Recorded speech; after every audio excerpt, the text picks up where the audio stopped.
Hare Krishna, Hare Krishna.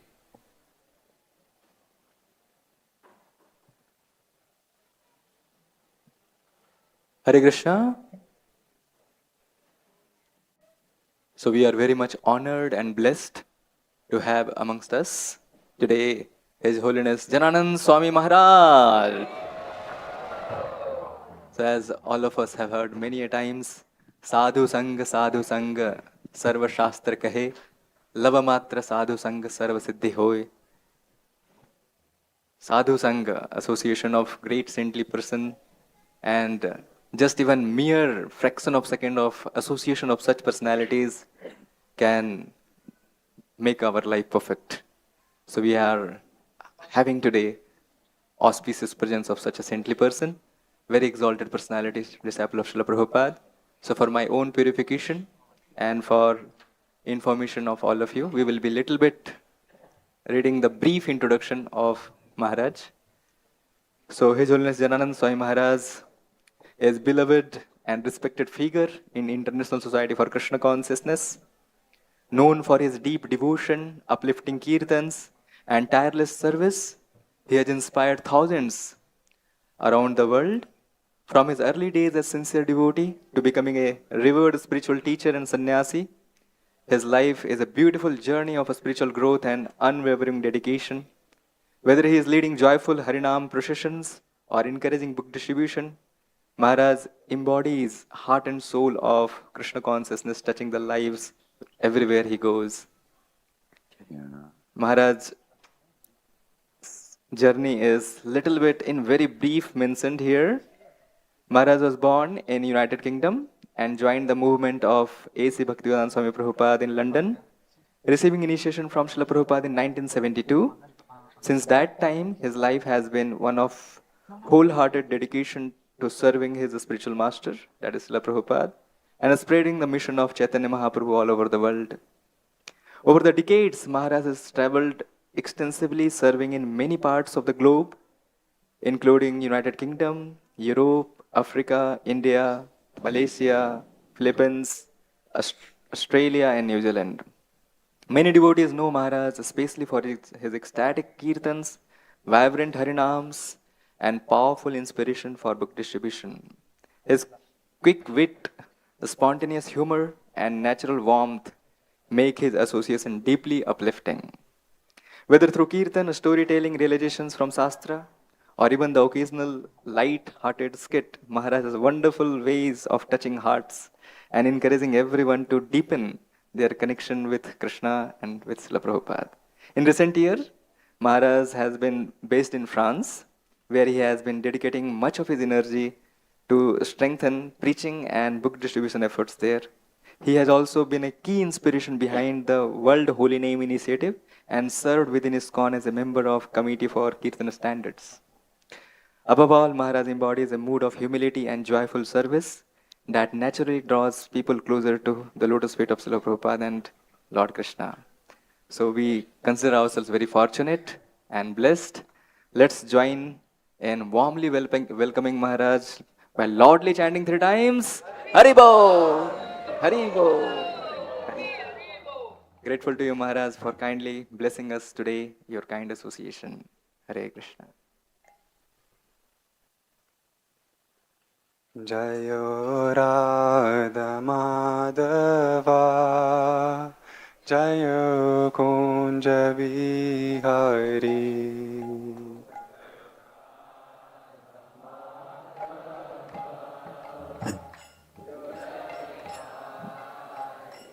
Jaya Gopi Janavallabha Jayo Girivaradhari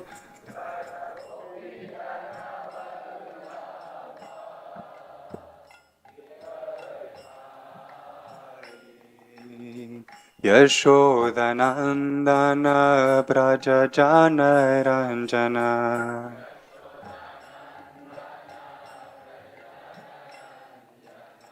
Yashodanandana Braja Jana Ranjana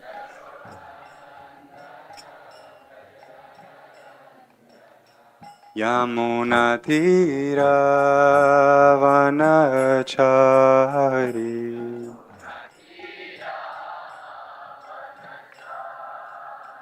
Yamunatiravanachari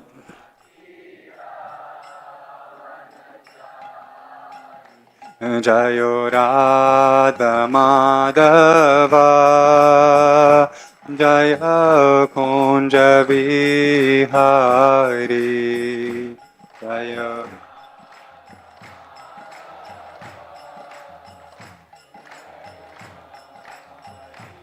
Jayo Radha Madhava Jaya Kunja Vihari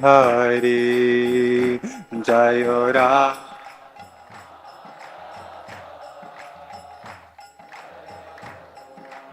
Vihari.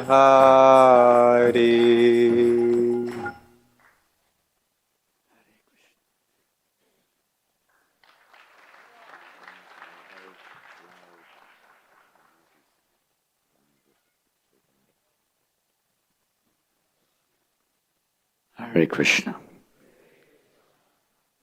We're going to ask a devotee to chant the mantra which is on the board. My voice is almost gone. I'm going to take this off.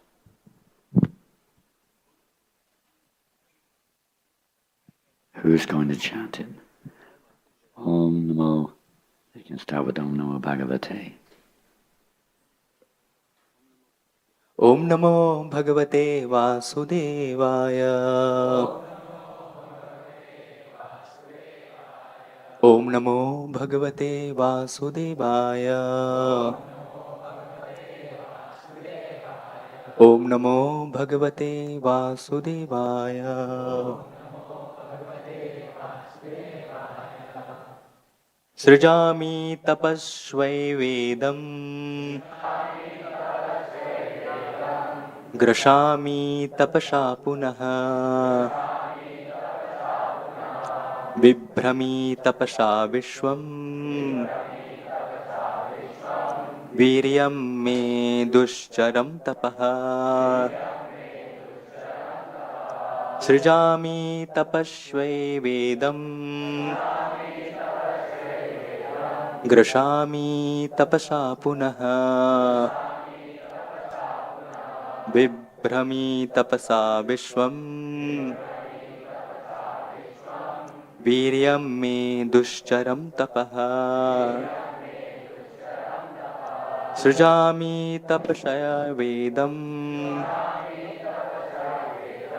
Grashami tapasa punaha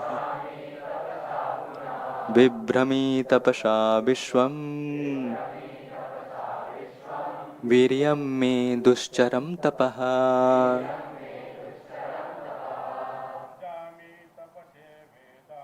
Srijami tapasai vedam Grashami tapasa punaha Vibhrami vyapasa vishwam Viryam me dushcharam tapaha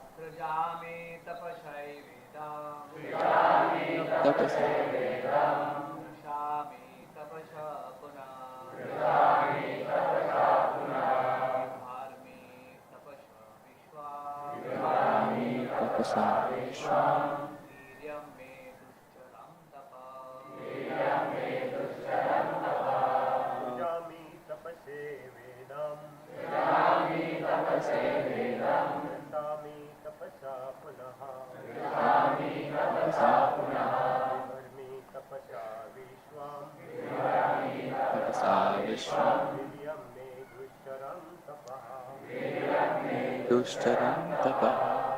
Mataji?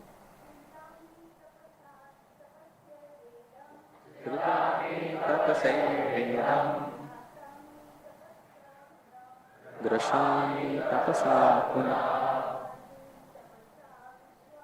Grashami tapasa vishwam Viryam me dushcharam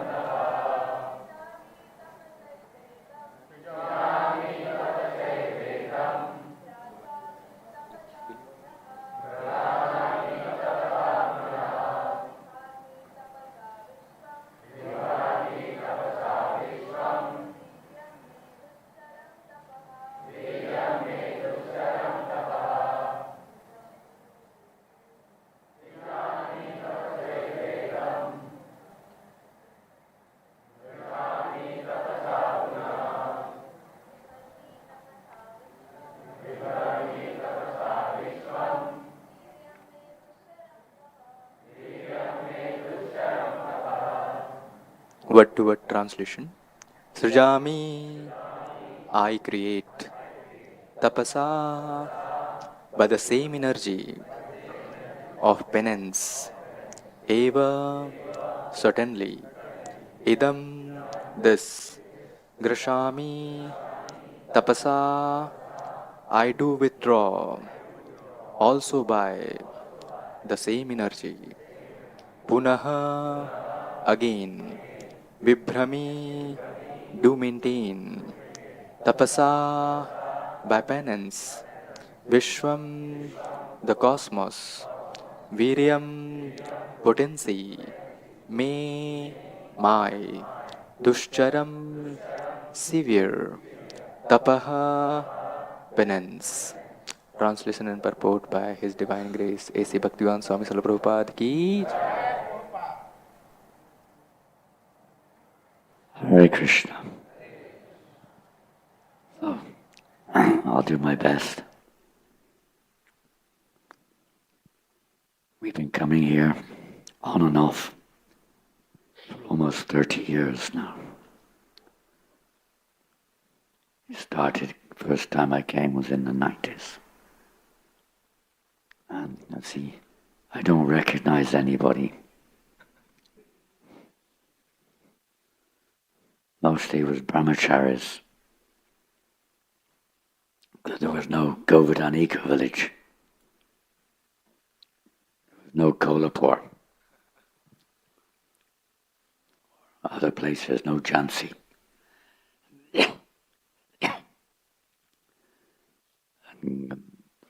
Rotational temple presidents. Gauranga, Sanat Kumar, Shamananda, Radha Gopinath. I don't see any of them. Where have they gone? What happened to them? No, we just saw Sanak and Gauranga, the other village. There's Krishnananda, Sikshastak, many devotees. Gopal may be here. Is he here? Gopal? No. Room. Everyone's in their room. Radha Krishna Prabhu and his wife. They're here?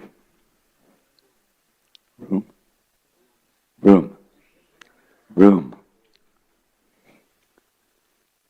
Maybe a few others. Today is Ekadashi, is that right?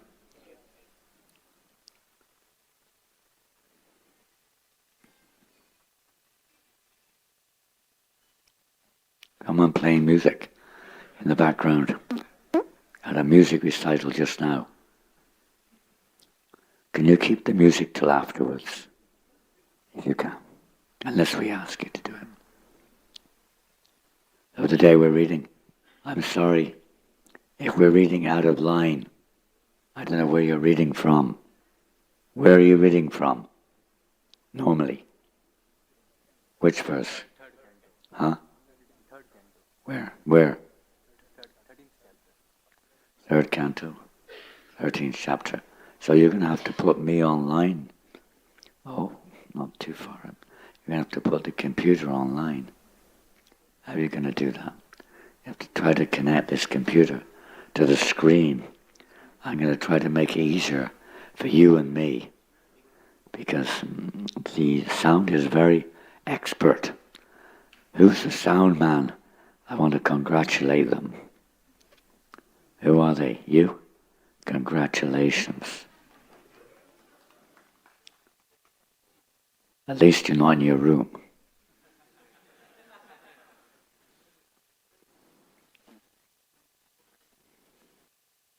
No, because otherwise you wouldn't be able to hear a word.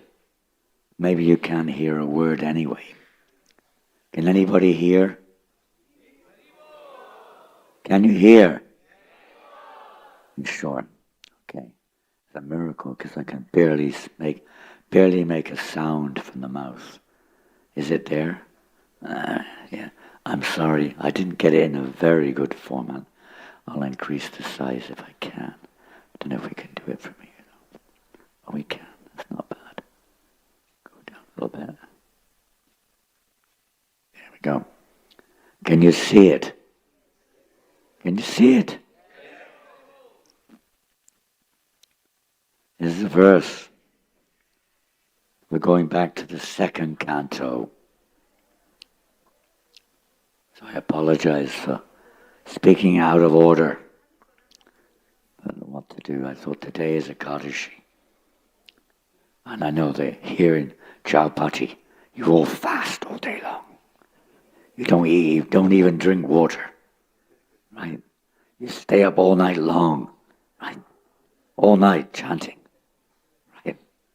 108 rounds. Is that right? No. Right. Dear me. Well, let's see. If you want to create the cosmos, if you want to become a Brahma, you better start doing some penance. Now, there's something much greater than even creating a universe. We'll hear about that. Well, this is the Lord speaking to Brahma.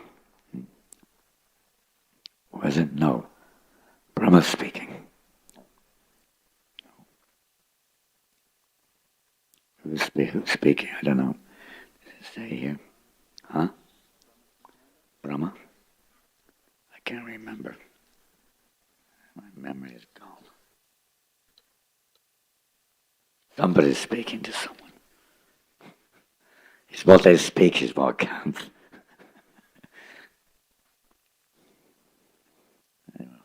Sure, we'll find it eventually. Anyway, somebody can look it up. I think it's the Lord, as I said in the beginning. Krishna speaking to Lord Brahma.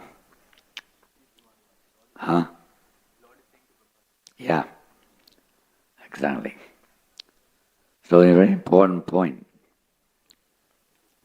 Om Jnana Timirandasya Gyananjana Shalakaya Jakshura Militam Yena Tasmai Shri Gurave Nama Shri Chaitanya Manovistam Sapitam Yena Bhutale Shvayam Rupakadamayam Dadati Shva Padanti Kam Namo Vishnu Padaya Krishna Pastaya Bhutale Srimati Bhaktivedanta Shwaminiti Namane Namaste Saraswati Devi Gauravani Pracharine Nirvasesha Sunyavadi Paschachadeshatani Vanchakalpatrubhyascha Kripa Sindhu Bhyevacha Patitanam Pavanebhyo Vaishnavebhyo Namo Namaha Jaya Sri Krishna Chaitanya Prabhu Nityananda Shri Advaita Gadadhar Srivasadi Hare Hare Krishna.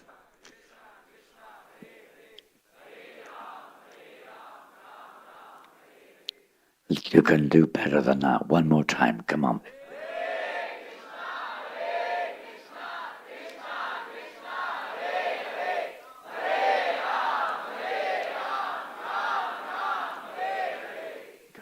Chowpatty is famous for its loud chanting of the holy name. Is that right? I think worldwide famous. So keep it up. Don't desist. So we're reading text number 24 of the second canto, chapter 9. The title of the chapter is Answers by Citing the Lord's Version. Pretty good, isn't it? Get the answers from the Lord himself. Can't be better. In this chapter we find the key to the Bhagavatam in one sense, both in the approach of Lord Brahma and in the response of Lord Krishna, or Lord Vishnu. How does he respond? With what we know as the 4 seed verses. Seed verses, huh? When we say seed, from the seed comes the grows, fructifies, the plant grows. Then fruits come. So these 4 seed verses come later in this chapter. We won't touch them today. Can you hear? At the back, can you hear? We'd like to thank the sound technician over there. Thank you. Yes, give him a good round of applause.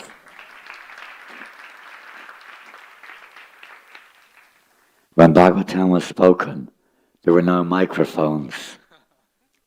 Can you imagine? Even Sukadeva Goswami or Sutta Goswami or anyone else come to that, who's speaking to an audience, the Bhagavatam, one may wonder how on earth they could be heard. It's stated that in Naimisharanya, where Sutta Goswami was speaking the Bhagavatam to the sages, there were 88,000 of them. 88,000. Can you imagine? No microphones, no loudspeakers, they didn't have things in their ears, no mobile phones. That's one of the reasons they could hear. Best way to not hear is to constantly be on your mobile. Good hearing Krishna Katha is okay. Text messaging during class. No, hope not. Anyway, why? Because the atmosphere was pure. Sound vibration could pass through without any impediment. There was no electromagnetic waves. There were no mobile things going on. Everyone's mind was attentive. They were like sucking up the sound, drawing the sound out.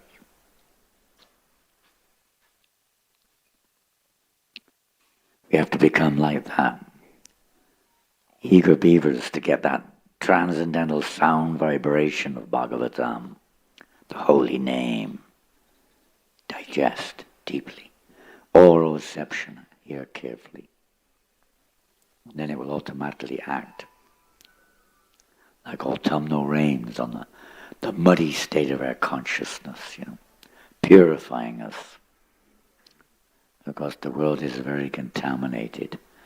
I'm sure many of you, and I'm sure not all of you also, many of you are keeping contact with the world events, especially if you've got relatives in Dubai or somewhere. Occupies our space, our consciousness. We've got to be careful not to go overboard. You have to have a little knowledge, but not too much. So let's read. There's a form of penance when we don't go too far down there.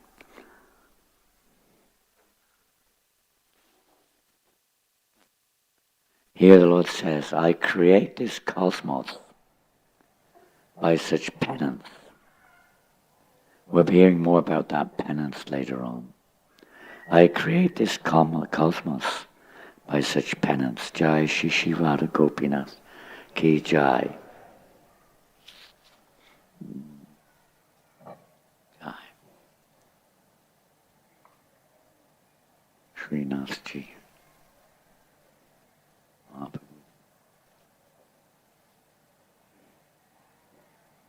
Very interesting subject today. We're going to try to speak a few words about penance.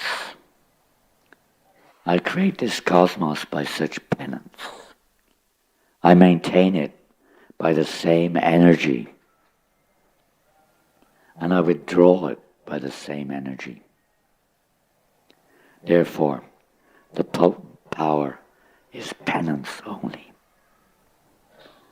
Do you know this word, penance? Is it familiar? It's not used very often. You've heard the word, who knows this word, penance? Pardon? Use what? You know the word. Good. What does it mean?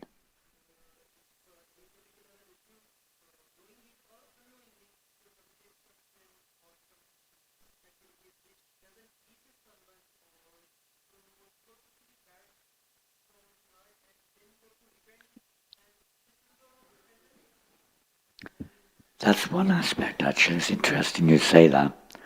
We're mentioning that at the end. This is a key factor, but it's not a beginning factor. It has many aspects, this word penance. The word for word, you'll see, where is it here?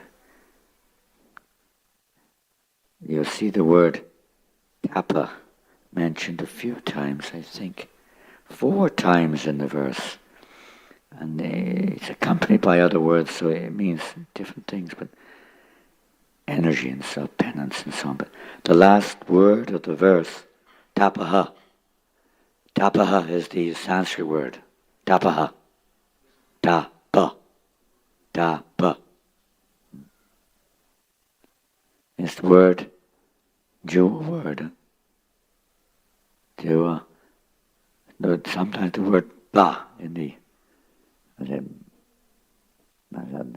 Prabhupada goes into all description. How does it go? Pa, pa, pa, pa, pa, pa, pa. That's all I can remember it all. You're probably scholars here can remember it all. I mean, it's literally hard work. It's not easy. You don't want to do it, almost. That's one angle. There's other angles, by the way. And that to perform, to undergo, to execute. Tapa. So that's penance. Sometimes it's translated austerity. You may be more familiar with austerity. Are you familiar with that word? Yes. So penance is not very often used. Although the English language, but they have what's called the penal codes. You've heard of that? Penal codes. Legal codes. Punishment. Isn't it? Punishment. So, I don't know your name, Prabhu, but he's mentioned a very good point about this feeling, is it? The English word, although not properly executed, is actually repent. Repentance. A burning feeling within your heart. We'll start with it since you've started. I'll give an example. When Parikshit Maharaj was touring the world, he was given, by the arrangement of Krishna, he became overwhelmed by thirst. Talking about thirst. Parikshit Maharaj just reminded me. I've got to drink warm water.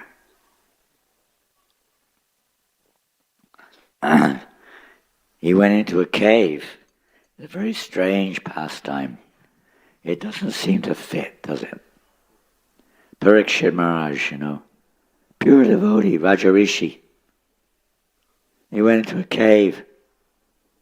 There was Kaushik Rishi meditating in the cave, absorbed in samadhi practically, completely oblivious, unaware of what's going on in the external world. Parikshit Maharaj came in, hoping he would get received. And hopefully get some water. The sage did not reciprocate. Parikshit Maharaj became overwhelmed with anger. Of course, nobody here has ever become angry. Have you? Why there's silence? Does that mean no one gets angry? When we don't get what we want, do you get angry? Sometimes. If we're not very Krishna conscious, we do. So he became angry. What did he do? He picked up a dead snake. He saw one dead snake there lying in the cave, and he put it around the sage's neck. What an insult, isn't it? What do you think? Not nice, huh? What is this? It's a sage. And then in angry mood he left the cave and went away back to his kingdom.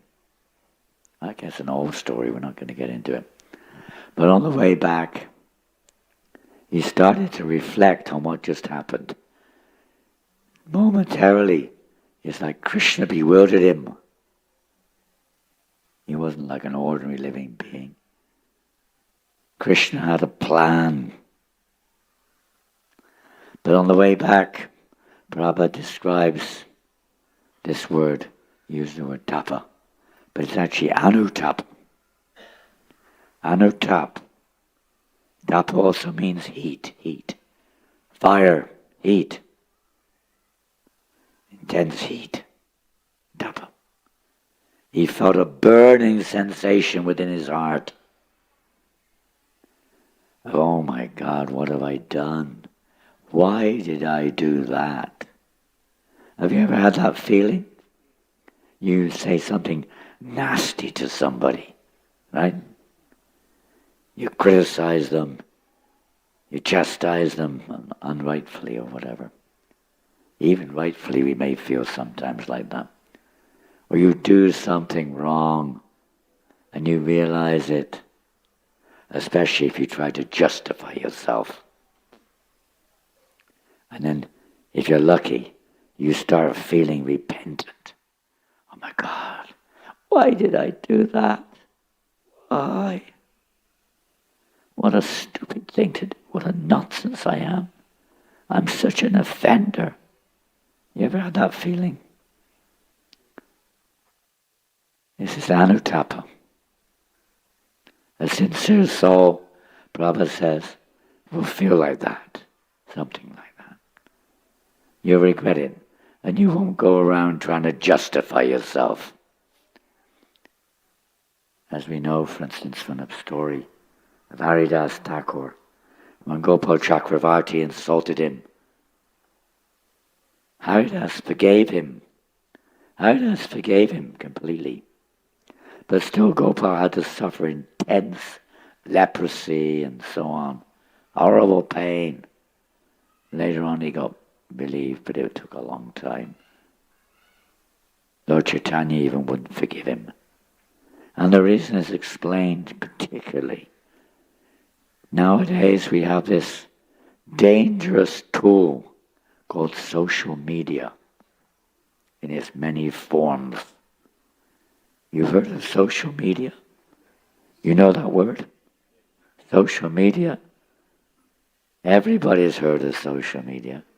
Even a 2-year-old child has heard of it. Practically. You can't live without their mobiles. And when you put something on there, don't think it stops at that. It can go out to millions and millions of people. Isn't it? Sometimes. Is that right? Yes? And if you do say something, write something on there which is offensive, which is in any way, hurt to anyone, you can't just go to that person and say sorry, if you're humble enough. You have to say sorry to the same forum that you criticized or hurt that person, the same form, and humbly bow down to everyone, beg their forgiveness, so to speak. Not easy, huh? Not easy.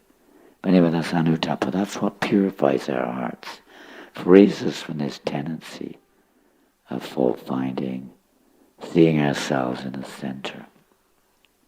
Let's read on. Purport.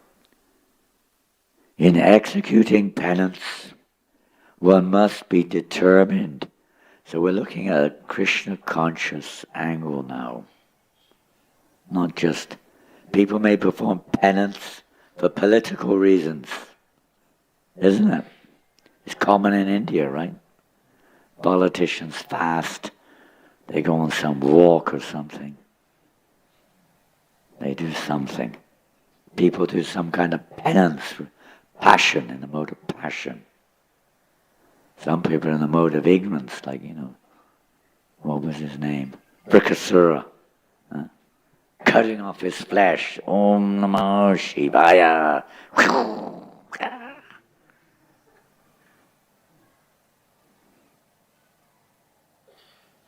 Maybe even in the mode of goodness, you do some yajna for world peace or something. I'm fasting for peace. Or rain or something or another. But poor people, some kind of penance you undergo. Do some sacrifice of some kind. This is different. This is the proper purpose of penance. In executing penance, one must be determined to return home, not just to your house in, what's it called? I know where we are, somewhere in Bombay. Thane, maybe you live in Thane. Thane? Is that a suburb? Thane. I can't remember all these suburbs. Bandra? New house in Bandra. I've got to go home. He just told me I have to be determined to go home. And Baba says, back to Godhead. Not Bandra or Thane or Juhu or wherever. You go to the temple in Juhu. And must decide. This is our choice. This is where the free will of the living entity. We have our karma, so be it. It is what it is. And must decide to undergo all types of tribulations for that end, to go back to Godhead. For material things, we work so hard sometimes, don't we? What do you think? Do we? Maybe you don't. You're intelligent. But most people work hard to get money, to fulfill their sensual desires, to keep the family together, to pay the mortgage. Isn't it? You have to work. It's a penance. It's a mode of passion and ignorance, but none of that. Prabhupada says even for material prosperity, name and fame, one has to undergo severe types of penance. He was at college for 6 years, studying. Studying, passing exams, looking for a job, working 8 hours. And if you work in Mumbai, sometimes it can take you ages to get to work. Took us 2 hours just getting into Bombay yesterday. That's before we got in, just the entrance of Bombay on the highway was so choked up. Once we got into Bombay, it wasn't so bad, but if you live out there, it's terrible. Packed up in a train or something like a sardine in a can. Isn't it? Hanging on.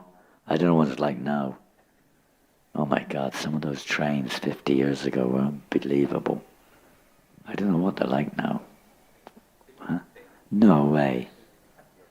If people are hanging on the outside, sitting on the roof, they stopped it. They used to sit on the roof. Bend your head down when there's a bridge coming.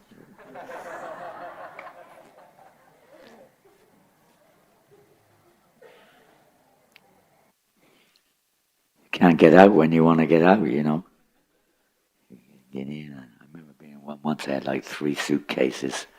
It was unbelievable. When one was over there in the sky, when I was holding it, it was above everyone up there. One was somewhere in the feet, and the other one was between my legs. Whew, getting out of that train was unbearable. What a penance. That's not what we're meant to do. We're meant to perform penance to go back to Godhead, right? Austerity. We hear about what is that austerity. Even for we've had that. Otherwise, Prabhupada says here, otherwise, no one can become an important figure in this world. Even materially, People who perform, they may have been in previous life, this life, whatever, perform penances. It's otherwise known. Why then would there not be severe types of penance for the perfection of devotional service?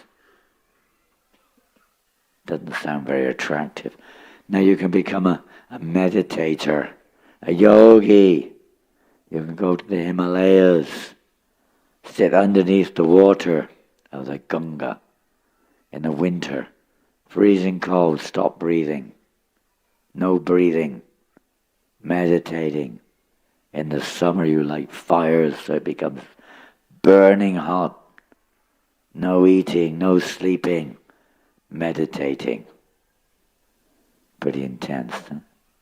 You see them, paintings. We have a painting in our Bhagavad Gita, this scrawny looking meditator, huh? Matted locks and things growing on him. Hiranyakasipu, like that, you know. We don't have to do that. Many people think of penance, austerity in spiritual life as something like that. Of course, I know today you're all fasting entirely. There's no prasad. No prasad? No prasad today? We used to look for, when I joined the movement in early 72, we used to look forward very much to Ekadashi. Ekadashi was our favorite day. Prabhupada said, fasting means feasting. We would have an amazing feast on Ekadashi. It was lighter than usual, you know. There would be halava, but it wouldn't be with suji. It'd be like potato halava, carrot halava, like that, you know. And instead of sweet rice to be, you know, it'd be made with sago or something which is not grain, you know. Delicious, creamy, all kinds of sweets, 6 vegetable preparations like that. Yeah. Chutney. Chutney. Yes. Pakora is made with non-grain, Kadashi flour. Puri is made with a Kadashi flour. Everything there. Feast. A Kadashi feast is... Yes, you don't have to do that. But it attracts, you know. Why? What's the real patapat? Prabhupada said here, go back to Godhead. The real attraction, to become attracted to Krishna. What's the use of austerity if we don't become attracted to Krishna? What's the use? No use. Get some mystic power. You want to walk on the water? Fly in the sky? Bring a mango from Afghanistan, or you have mangoes here. No, a pomegranate, probably. Pomegranate from Afghanistan. Now the mango season, I think, in South India is starting. You can bring a mango from Tamil Nadu right here now. Whoa! Perfection of life. People are so stupid, they think this is so important, insignificant people. Claiming to be God, this, that, the other. They've done a little bit of penance, they've got some good karma to become a king or a big business magnate. You must have done some penance. Then Prabhupada goes on to say, and there's a very important line, his lines. An easygoing life, an attainment of perfection in transcendental realization cannot go together. Try to digest this. Easygoing life. What's an easygoing life mean? What's an easygoing life? I mean, what does it mean? Here's a man who can tell us the answer for that. What's an easygoing life? Maybe he doesn't know the term. Easygoing life. Is Emil, he's from France. He's Gopinath, as some of you know him. He lives at the Govardhan Eco Village. Maybe you were here for a while, I don't know. He's from Portugal. I'm from England, if you didn't get caught on to it. So it's an easygoing life. Come on, some of you. Just take it as it comes. Huh? Sleep. Very nice. Sleep. Sleep. Take it as it comes. You see, do what you like. You don't no need to all this work. Lazy. Just lazy life. Sitting around. Talking about the cricket. If you're a man in an Indian body. Politics. Doing nothing, just talking about it. Playing some game. Wasting your time. Nothing productive, even materially. Do the least you can. Lazy fella. Lazy. I hope none of you are lazy fellas or lazy felloweens. No, I don't know, lady felloweens. No, ladies. Hope you're not lazy. Laziness is a very sin, actually. It's very bad. We won't, time isn't allowed. We tell a funny story about the lazy men. We have no time. So this easygoing life, an attainment of perfection. So you come to Krishna consciousness movement, and you just come for the prasadam. This is one of the examples. Maybe you like the kirtan, depending on who's leading and what tune it is, which boys and girls happen to be there at the time. Those you don't want to, or if you're allowed to play your djembe or something. Otherwise you leave. Type of self-centered enjoying mentality. Now we should come to the temple to perform penance. Who can think of a penance that we can do when we come to the temple? What can you do? Think of a penance.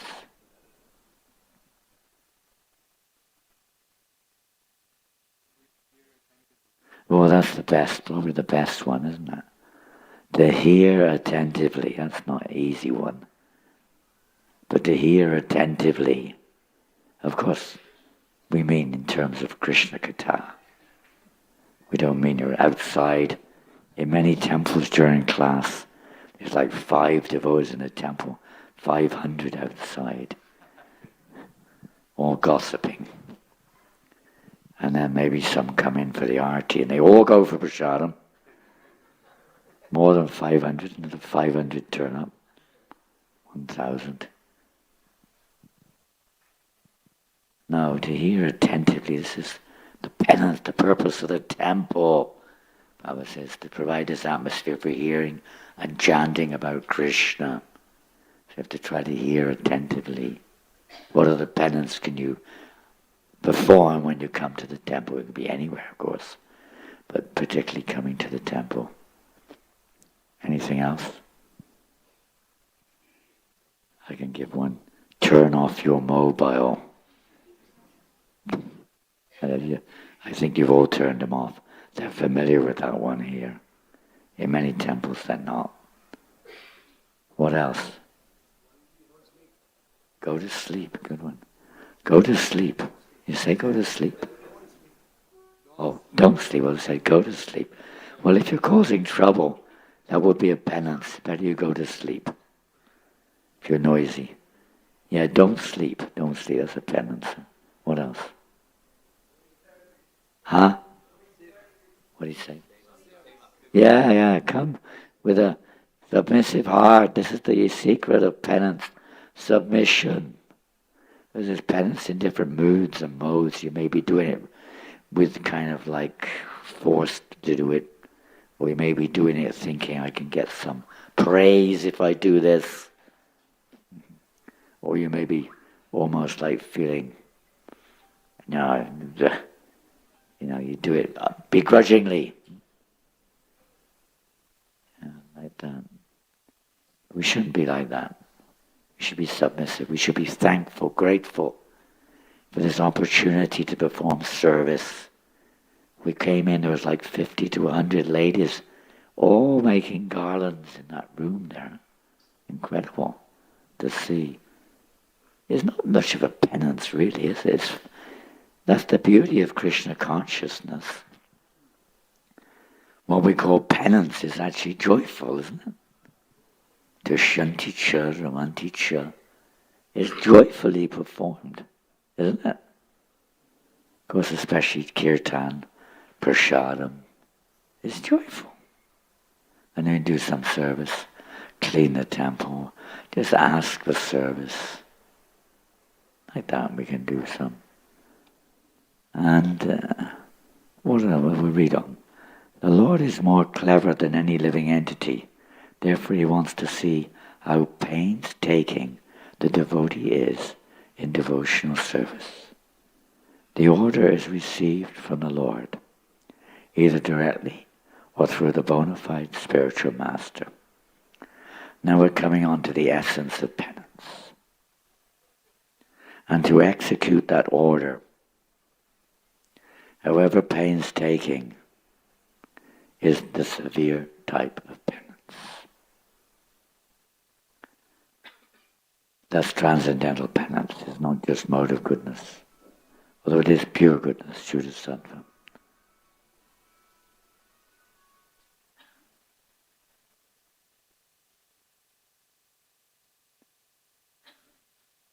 To execute the order of the Lord,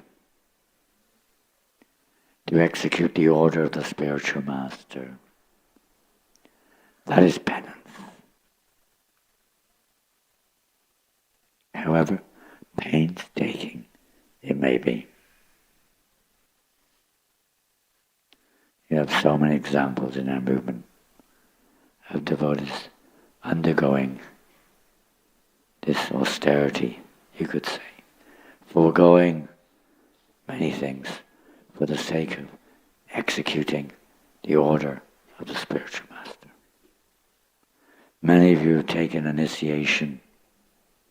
Many of you are waiting.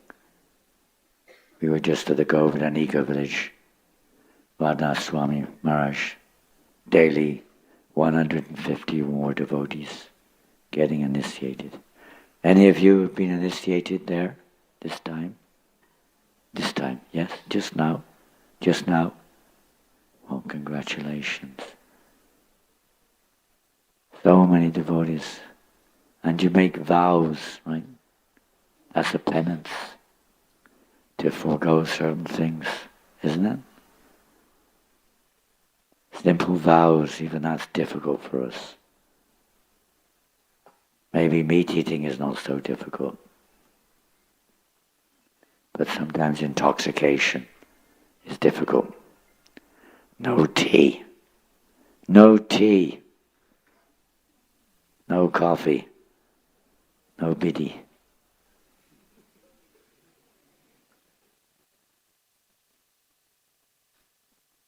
Illicit sex, that's a topic we will not get into.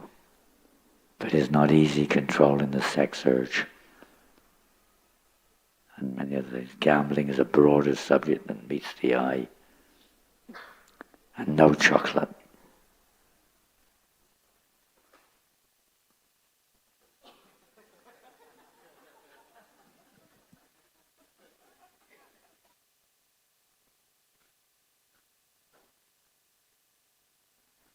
We'll leave that for another day. I was speaking to Janananda Maharaj a few months ago. He's in Mumbai right now. And he's writing a book on the 4 regulated principles. I said, Maharaj, are you mentioning chocolate? He said, no. We'll leave that to others to discuss. You can eat it, but you can't offer it to Krishna. I know what you're supposed to do with it, I don't know. Maybe offer it to Lord Shiva or somebody, I don't know.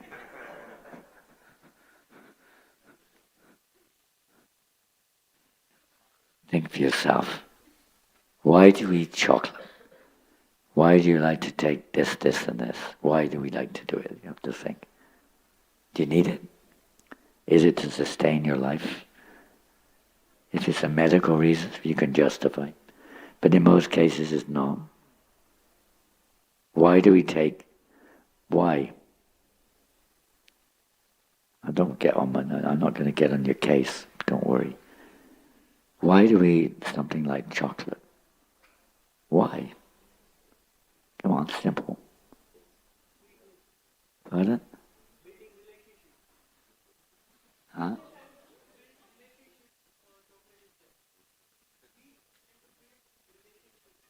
A loving relationship with the cocoa, with the chocolate. Which rasa does it fall into? Is that the Madhurya rasa? No. No, why do people take chocolate? Or maybe you said it. Taste. You like the taste. I think that's what you meant to say. You like the taste. Such a nice taste. Ah. Oh, yummy. Excuse me.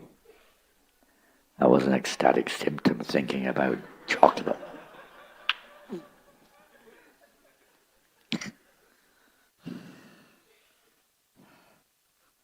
Taste. I can't think of any other reason. Honestly, I can't think of any other reason. Maybe there is. Huh?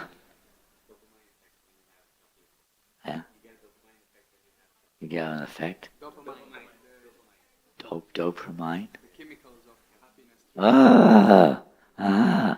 Dopamine. Give me the dopamine. Isn't that amazing how things triggered us? And that's what we want. Has it got anything to do with Krishna consciousness? Has it got anything to do with it? Not much. You can appreciate that everything comes from Krishna. Dopamine comes from Krishna also. Chocolate comes from Krishna. I'm sure Krishna likes chocolate. My spiritual master likes chocolate. Must be good.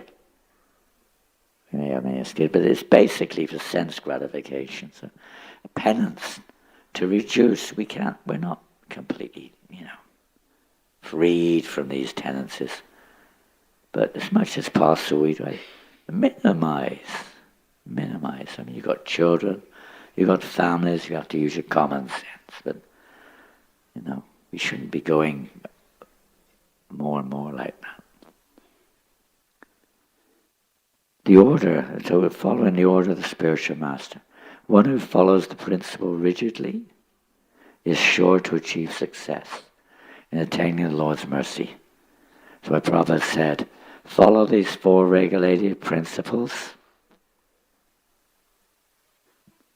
Chant a minimum of 16 rounds. And you can go back to Godhead in this life. Believe me, it's not as easy as it sounds. Sounds easy, but it's not that easy. Many different little things come in. I'll read a verse from the 3rd canto. I don't know if it's on there or not. 12:18. My dear son, better situate yourself in penance, which is auspicious for all living entities, and which will bring all benediction upon you. A penance which is auspicious for all living entities. Who can think of one? A penance which is beneficial for all living entities.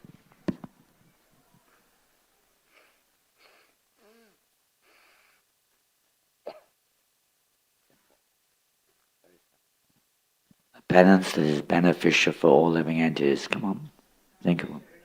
Harinam Sankirtan. Most auspicious, benefits the whole universe when devotees go on Harinam. Or you're in your home chanting with your heart. The Holy Name in the temple.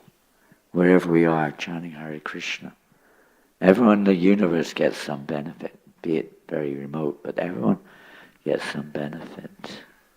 Distributing books, now that's definitely a penance from our side.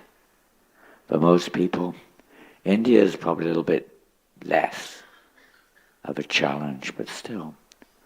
In the West, going out on the streets of these big cities, some of you have probably been to Paris. How many of you have been to Paris? Who's been to Paris? Hands up. Anybody been to Paris? 1 hand, 2, 3, 4. Oh my God, only 4 of you have been to Paris. What is this? Paradise. You're missing out. The awful tower. You can see the awful tower. The River Insane. River Insane. River Insane. Wonderful place. You should come. And join the Harinam. Every day, almost every day, Harinam is going out. The holy name is being chanted in Paris. It's freezing cold or whatever it is. People are not keen on mercy there. What do they say when you offer them a book? Oh, he's a Frenchman. What do you say? Loud and clear. No, thank you. No, they said in French. Say it in French. Non merci, monsieur. Non merci. No mercy, thank you. Go away. I don't want the mercy. It's kind of language, it's like devotees are giving the mercy, but even they say still they giving out books, giving out prasadam, mass distribution of prasadam, connecting someone with Krishna. This is our duty bound. Service to our spiritual master. This is the instruction that we try to spread the Krishna consciousness to others. Isn't it? And when you do it, it's not so bad, right? Even just doing books, you're like, all nervous when you start. Once you get going, you meet somebody in there, it becomes really wow. You get a special mercy of the Lord. Special mercy. We'll read on. By penance only can one approach the Supreme Personality of Godhead, who is within the heart of every living entity and at the same time beyond the reach of all senses. Isn't it amazing? The closest thing to us we can't see. The Lord is the closest, let's put it in a personal way, the closest person to us. He's not only the closest person to us, he's in every atom. Every atom of our body. We don't think like that, do we? Krishna's in every atom of our body. He's everywhere. And we can't see him. He's beyond our mundane senses. Takshi Krishna Namadina Bhavadvayam Indra. We can't see him with our material senses. So we have to perform penance. This penance purifies our vision. What is that penance? This penance is bhakti. Bhakti yoga. It's not some standing on your head or, not eating for a month. Whatever. Growing your ears, this and that. No, it's simply devotional service. By this penance one can see Krishna. One can return back home, back to Godhead. Well, not that we can see him exactly, but Krishna reveals himself only through this penance. Bhakti-mama vijayanati yavanyastasmi tadvata, only through devotional service. Baba gave a lecture on this verse, and And you can read a few snippets from it. Therefore, to get that freedom, you have to work for it. Freedom does not come so automatically. The more we put ourselves out, as they surrender unto me, this is surrender. The more we give, the more Krishna reciprocates. Just like you are diseased, you are under the control of fever or some other painful condition, under some disease. So you have to undergo some penance. Just like you are suffering from some boil on the body. It's very painful. In order to cure it, you have to undergo the surgical operation if you want to be cured. Therefore, tapasa. That is tapasa. Tapa means painful condition. Tapa.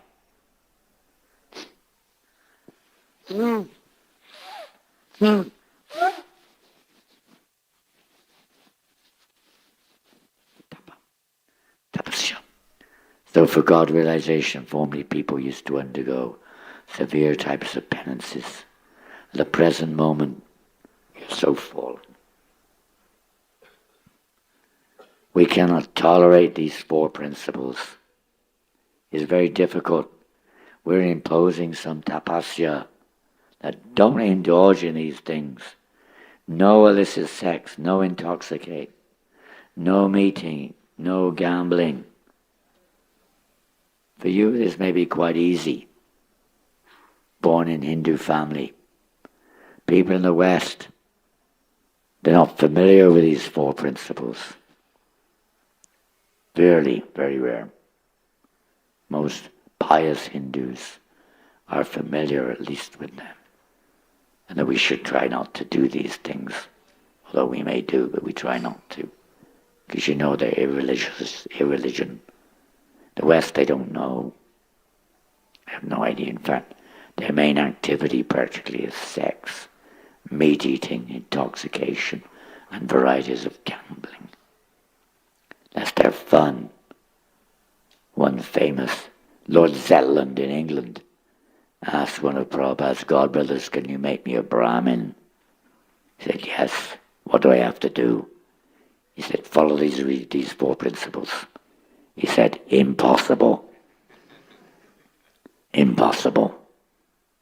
Prabhupada said when he came to the West, as soon as I mention these four items, they'll tell me, "Swamiji, go home.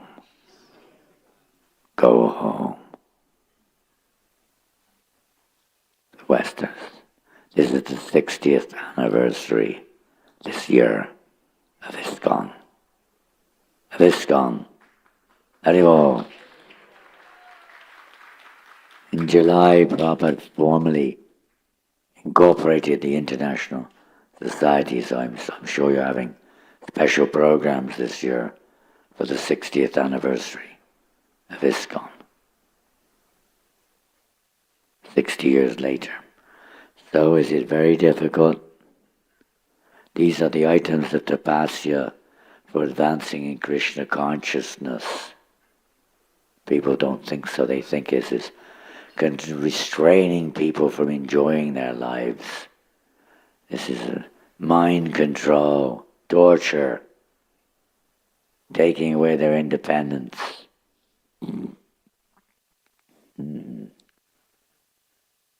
Items.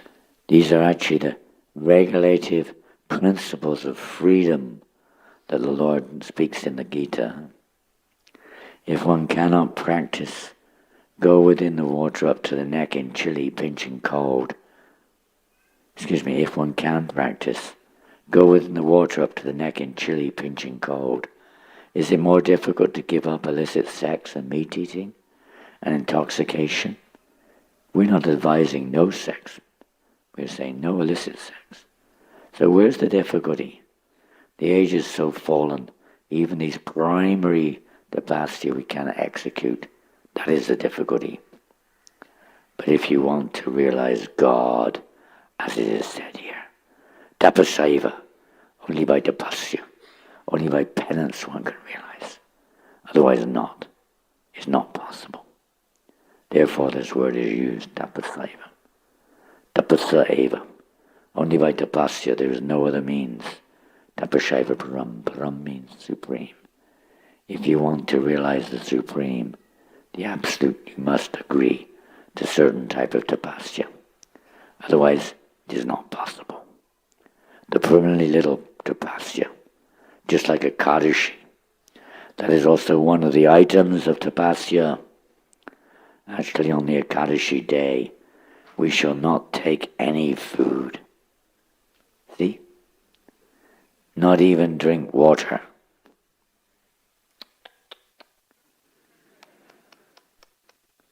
Dear, dear, what type of temple is this?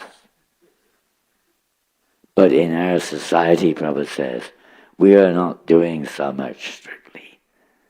Prabhupada is very merciful. We say, Ekadashi, you do not eat food grains. Take a little fruit, milk. This is tapasya. So we cannot execute this tapasya. So if we're not prepared to undertake even this very, very easily executable tapasya, how can we expect to go back home, back to Godhead? No, that is not possible. How people work so blimmin' hard for their material reasons. They train day and night if they're sportsmen. Musicians training. They try to make the grade, achieve their goal, medal, a gold medal in the Olympics. They work so hard to get it. But we're not willing to undergo any tapasya. Even in family life, you have to tolerate so much from the family members. The women, mothers have to tolerate the children. This is love there as well, obviously, but so many times it's really painful. You have to tolerate your husbands, right? Is that right, ladies? Yes or no? Be careful what you say. Your husband's probably here right now. Better not say anything. Just go like this. Yes, no. Yes, no. The husbands have to tolerate their wives. So much tolerance. When the spiritual Mahaprabhu said, but when the spiritual master asks you to do something, no.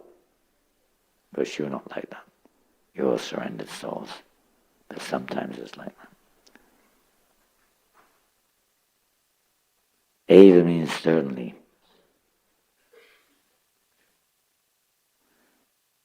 Not willing to execute the tapasya to go back to God, to bring all suffering to an end. Tapasya also means suffering. So, as Prabhupada gives an example, you take out a thorn with a thorn. We may use a needle, but the same thing. You get it out with another thorn. So similarly, by tapasya, we can overcome tapasya, or suffering, by performing the right tapasya. Devotional service to Krishna can bring an end to all suffering.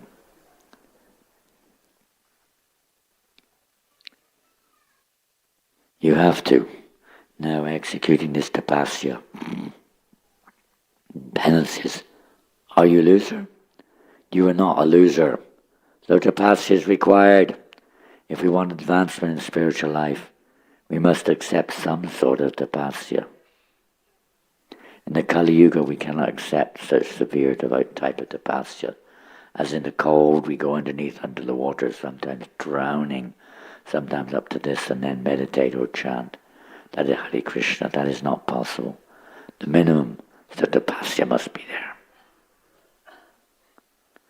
So we should know by this verse, some sort of tapasya must be done if we are serious about God realization. That is wanted. If you have got faith in God, Krishna, and similar faith in the spiritual master, follow his instruction, then you will understand Krishna in his different features. This is the tapasya. Yasyadevi parabhaktir tadevi tas. If one actually has faith in the order of the spiritual master, in the order of Krishna, everything will be revealed. Krishna will reveal it. Faith means we execute it. It's not just a philosophical acceptance, it's a practical execution. Devotional service is practical execution of the philosophy in our daily lives. The process is tapasaiva, a little tapasya. So whatever little tapasya we have prescribed, you follow. You will understand Krishna. And if you understand Krishna, then your life is successful. That was in Dallas, like 51 years ago. Now we're going to the second canto. These are the verses in the second canto which lead up to today's verse.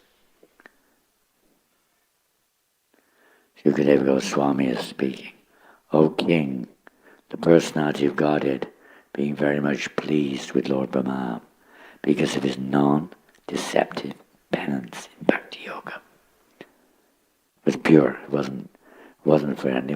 Sometimes it said it's sakama, because he had a desire to create. He was born with the desire to create. That's his role. He was empowered. That was within his consciousness. That's Krishna's potency within him to create. So he performed his tapasya, as you know, to create the universe. It was his duty. So in one sense it's mixed, but he had no other motive. It wasn't, for any other purpose other than the execution of his duty. Because of his non-deceptive penance in Bhakti Yoga, presented his eternal and transcendental form before Brahma. So Krishna revealed himself before Brahma because of Brahma's falling fully, attentively, patiently. In other words, tapa also. We often, sometimes it means nurturing. It's a form of nurturing our bhakti. Sometimes the example is given of a bird, chicken. Let's give a chicken. You all know what chickens are. They sit on the eggs. The mother chicken sits on the eggs for a long time, patiently waiting for the egg to hatch. This is the most important part of the incubation period, or whatever you call it. For the eggs to hatch, the mother's sitting on them. She doesn't break them. It's amazing. This is kind of amazing events going on. And this is also known as an example of tapasya. He sits there, mother. Many of you mothers are mothers, literally. The tapasya of pregnancy. Painful, especially childbirth.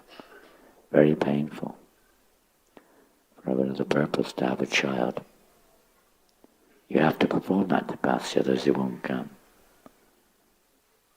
So if we want the birth of pure bhakti, we have to undergo tapasya. We have to be patient.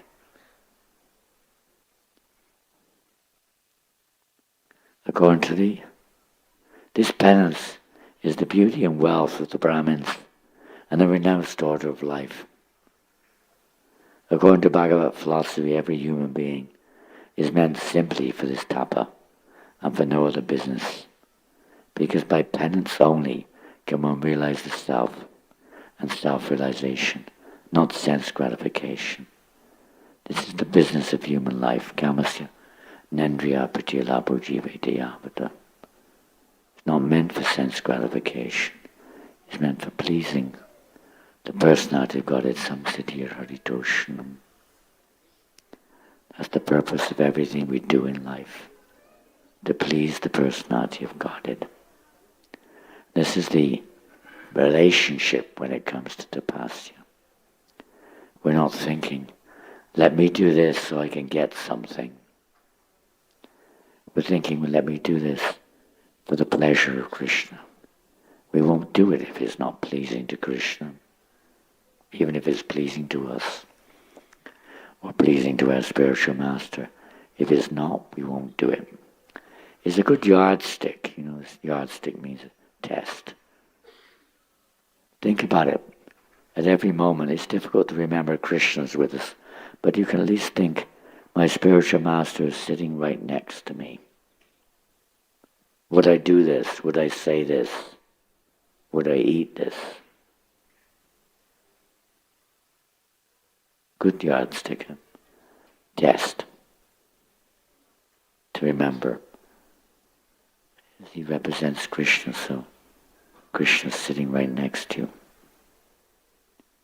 This helps us to be a little more thoughtful, a little bit more mindful about what we do, even about what we think. You know, in loving relationships, you're always thinking what will please the other person. Should be. You dress to please them, you cook to please them, smell to please them, talk to please them, walk to please them, act to please them, everything. This tapa or penance was begun from the very beginning of creation. It was first adopted by the Supreme Spiritual Master, Lord Brahma. By tapasya only can one get the profit of human life, and not by a polished civilization of animal life. The animal does not know anything except sense gratification in the jurisdiction of eat, drink, be merry, and enjoy. But the human being is made to undergo tapasya for going back home, back to Godhead. The objective has to be there too, not just the activity. The right objective. Not for show, not to achieve a material result, but to go back to Godhead, to become fully Krishna conscious. When Lord Brahma was perplexed about how to construct the material manifestations in the universe, and went down in the water to find out the means and the source of his lotus seed, he heard the word tapa vibrated twice. Tapa, tapa. Taking the path of tapa is the second birth of the desiring disciple. Interesting. Initiation means tapa. Normally before initiations, the Purushachari rites have to be undergone, and they include this tapa. Various types of tapa are there. Sometimes at initiation also they brand us, you get branded. We have tilak. In Sri Sampradaya you get branding, red hot branding. But some kind of austerity has to be there to prove that we're sincere. The word apostrophe knot is very significant. It is similar to pranayana, or bringing the disciple nearer to the spiritual master for the path of tapa. So this initiation means the beginning. We've already started, but it's the real beginning, when our devotional service is meant to now be serious, very serious. So Brahmaji was thus initiated by Lord Krishna, and this fact is corroborated by Brahmaji himself in his book, the Brahma Samhita. In the Brahma Samhita, Lord Brahma has sung in every verse, Govindam Adi Purusham Tamoham Bhajami. Thus Brahma was initiated into the Krishna mantra by Lord Krishna himself.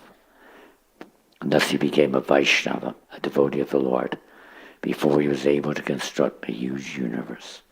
It is stated in the Brahma Samhita that Lord Brahma was initiated into the 18-letter Krishna mantra, which is generally accepted by all devotees of Lord Krishna. This is the Gopal mantra. If you are Brahmin initiated, you'll know this mantra. Gleam Krishnaya Govindaya Gopijana Balabhaya Svaha is written in the books. Prabhupada has written it. It's not a secret in of itself, it's a secret in a different way. The Gopal mantra is how our relationship with Krishna becomes solidified, becomes realized by absorption in this mantra. The Hare Krishna mantra is the Maha mantra, contains all of other mantras, but still this initiation's Gayatri mantras are also extremely important if a devotee wants to progress on that spiritual path.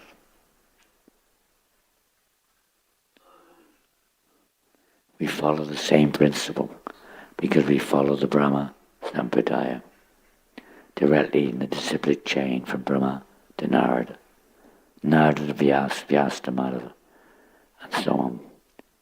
And gradually to His Divine Grace Bhaktisiddhanta Saraswati, our Divine Master, one who is thus initiated in the disciplic succession is able to achieve the same result or power of creation. Chanting of the holy mantra is the only shelter of the desireless, pure devotee of the Lord. Simply by such tapasya or penance, the devotee of the Lord achieves all perfections like Lord Brahma. Okay, well, I have a lot more to read, but I think your time is out. And now you have to perform a very, very important tapasya. The most difficult tapasya of all. Oh no. Oh no. Oh. Oh. Oh. Oh. Prasad.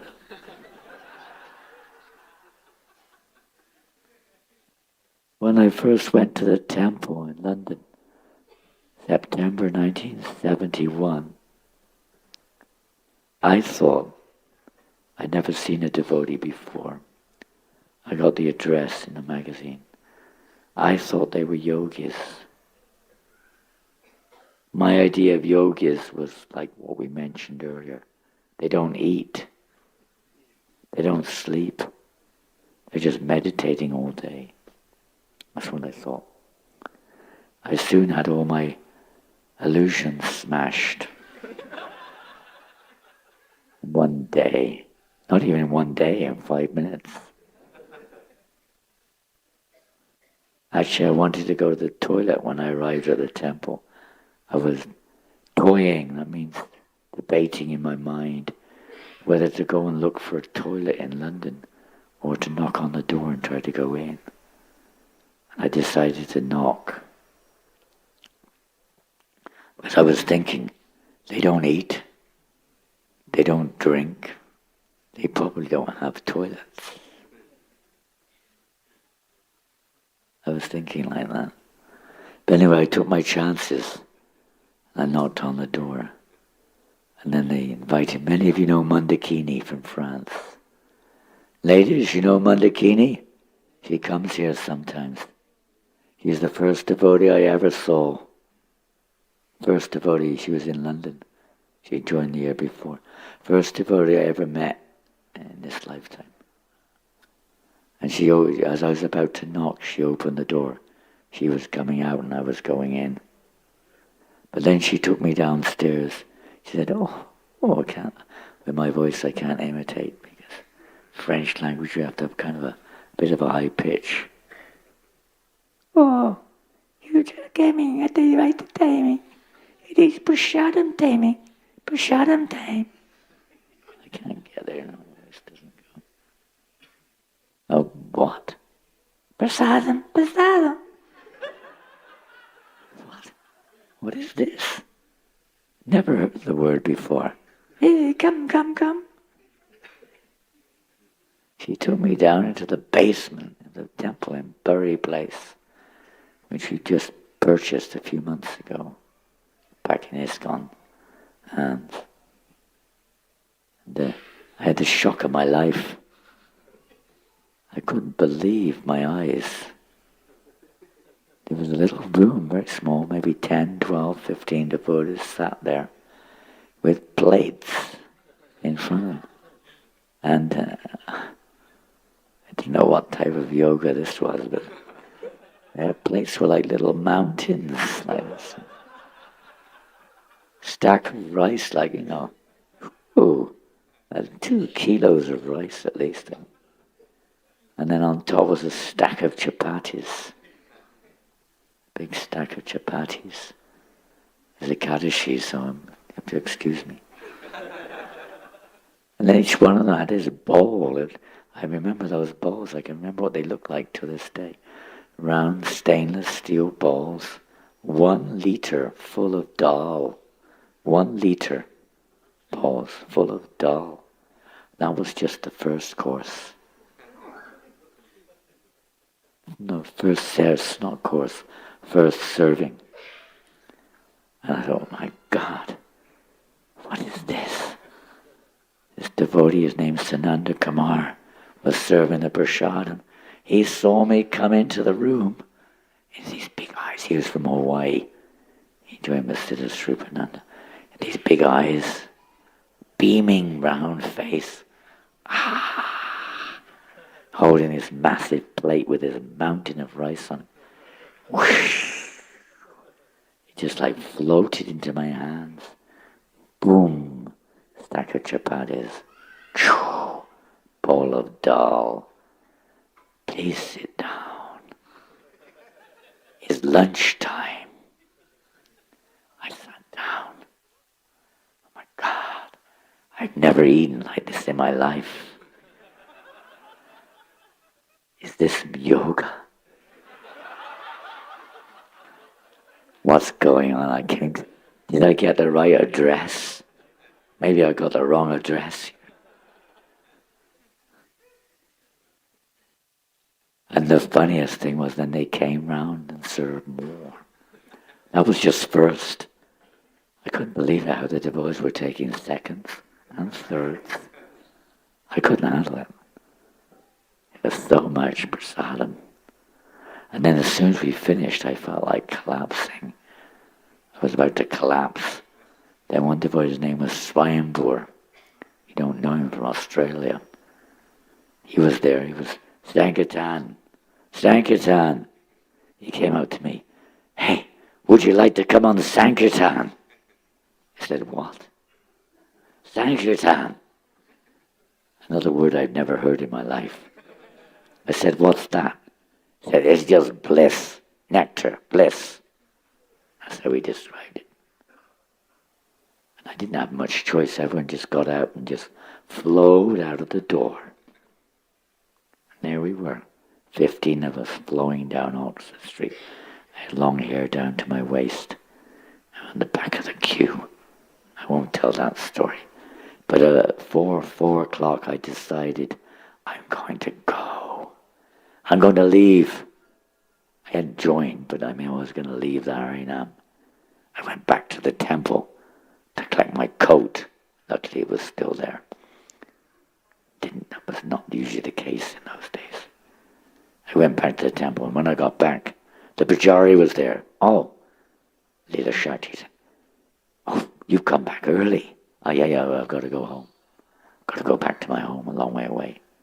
Oh, well, before you go, just come downstairs. I had to go down. The coat was down there anyway.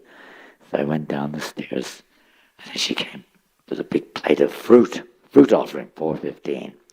Fruit offering. I like fruit. So I took a little fruit, and my mouth was watering. Oh God, what's going on now?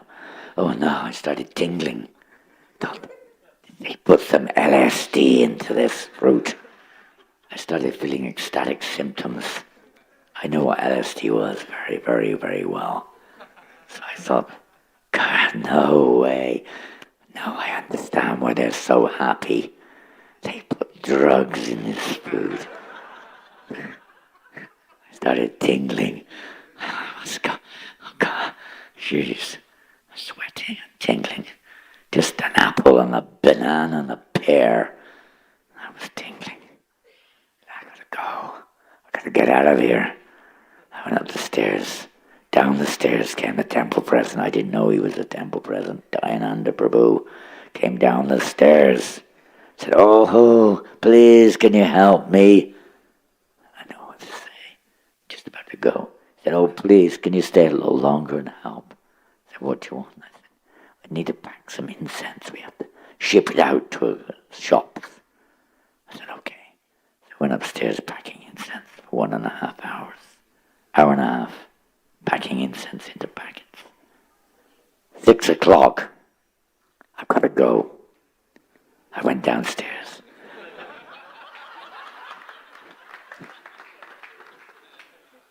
Hare Krishna, Hare Krishna, boom, boom, boom, boom, boom. Ding, ding, ding, ding, ding. Krishna, Krishna. Hare had a door swung open in front of me. There was the Harinam party returning. Ah, there you are. We wonder where you were. Come now, we're going downstairs. Boom! They took me down to the basement. Forced, pushed down. It's prasadam time. And it was leftover rice, dal and chapatis. Just like lunch and almost as much in quantity. Filled up again to the brim. I've got to go. I can't keep doing this. I'll die. I can't handle it. I went upstairs. Oh, where are you going? I've got to go home. Have you seen the deities? I said, what the deities? Never heard the word. Deities. Come, in the temple. Temple. You have a temple. Oh, yes. They never told me they had a temple. I thought that temple was downstairs in the basement. This is their Ishtadev. A plate of prasadam, that's their Ishtadevs. They just worship prasadam day and night, you know. So they led me into the prasadam, into the temple room. And it was, as it's described in Surah Shamsundar Prabhu, you know him well, he comes here. He built the temple like an upturned boat, all this redwood up, you know, beautiful, amazing work he did. It was really weird. Anyway, I went in there and waited. I said, what's going on? I said, oh, look, we're offering the boga. Another word I never heard of, boga. What's this boga? The curtains will open in a while. And then suddenly, I sat there for about 15 minutes, 10 minutes. The curtains suddenly, whoop, opened. I'd never seen anything like it in my life. Jagannath, Baladev, Subhadra.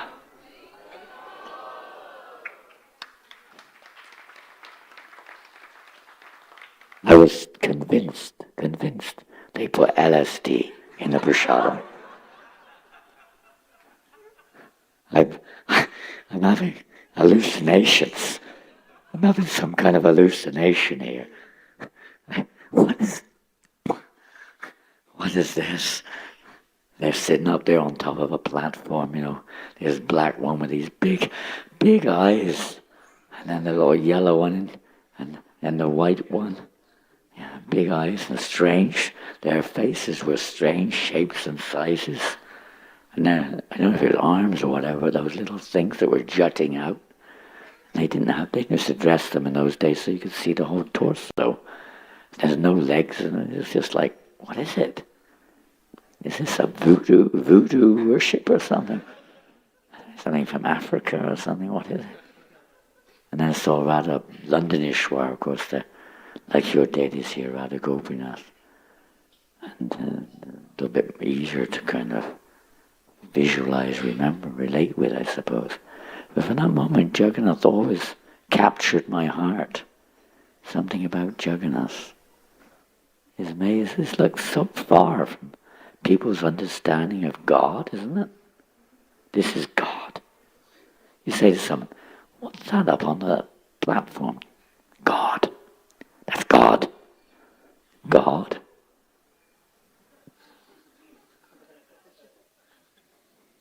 You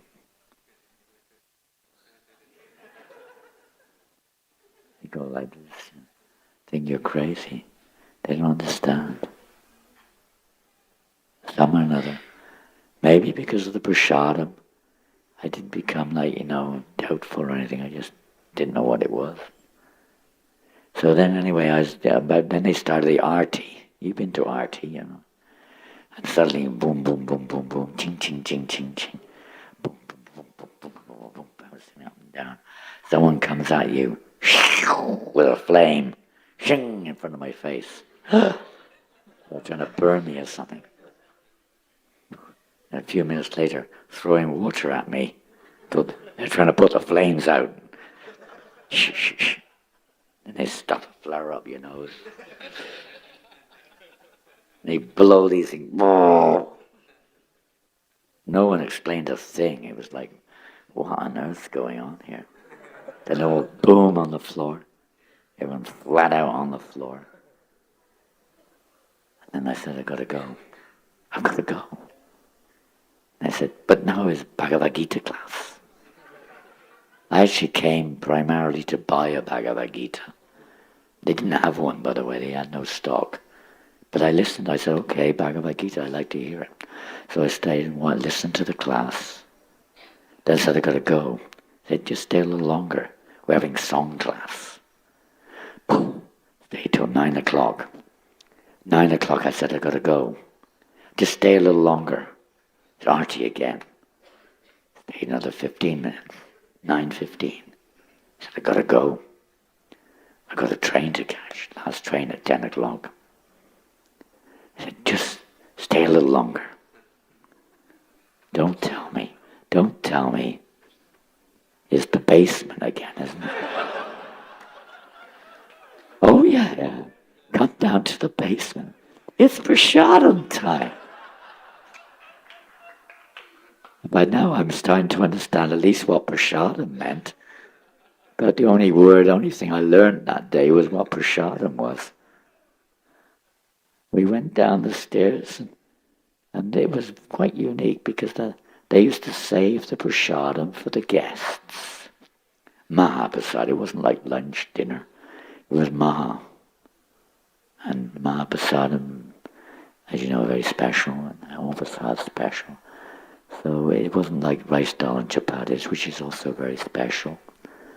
But there were puris, hot brown puris. There was hot halava. There were samosas, tomato chutney, ladus, and maybe a few other sabjis. And then they started serving me this Mahaprasadam. And that was it. I was finished. Completely defeated. My ideas in the material world were completely destroyed. I just couldn't believe this halava, puris, out of this world. I was relieved. I'm glad I stayed. Hare Krishna. Srila Prabhupada ki jai. So we won't have time to read, but you can read it yourself. Second canto, chapter 9, Lord Brahma's penances, devotional service. And this real penance is accepting that instruction of the spiritual master and making our life and soul. Making our life and soul. That's the penance. Hare Krishna. Loud and clear. Lead us in loudly chanting the holy.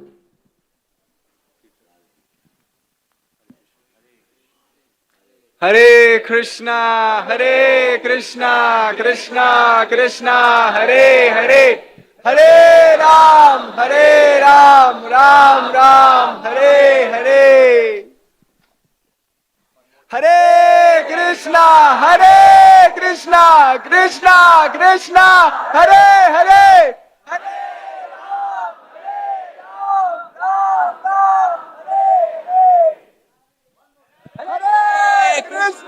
Hare Krishna, Krishna Krishna, Hare Hare.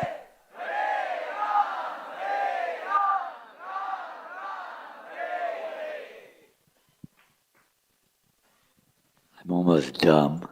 Now I can become deaf. Then I can live an easygoing life.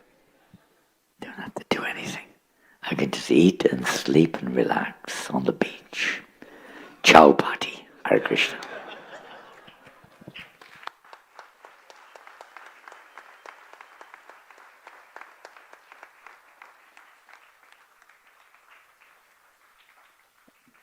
Very, very much grateful to you, Maharaj, for blessing us such wonderful feast today.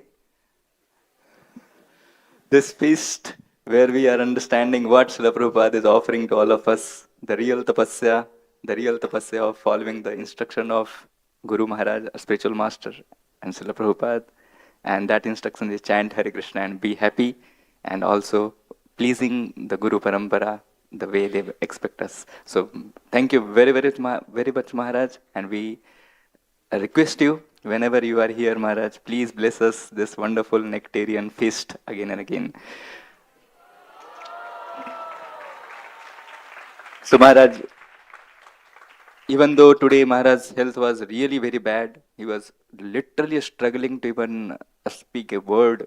Maharaj took medicines and other things, and he blessed us this wonderful feast or this class. Still, Maharaj, if possible, may you lead us for few Hare Krishna, one or two Hare Krishna dhun, and then our devotees will follow you. Lead Hare Krishna down. My voice is down. You want to sing? Hare Krishna, Hare Krishna. That's about the best I can do. Hare Krishna, Hare Krishna, Krishna Krishna, Hare Hare, Hare Rama, Hare Rama.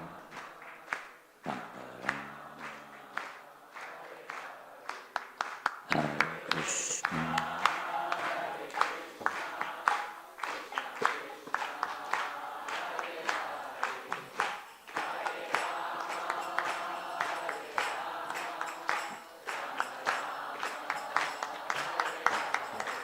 Hare Krishna, Hare Krishna, Krishna Krishna, Hare Hare, Hare Rama, Hare Rama, Rama Rama.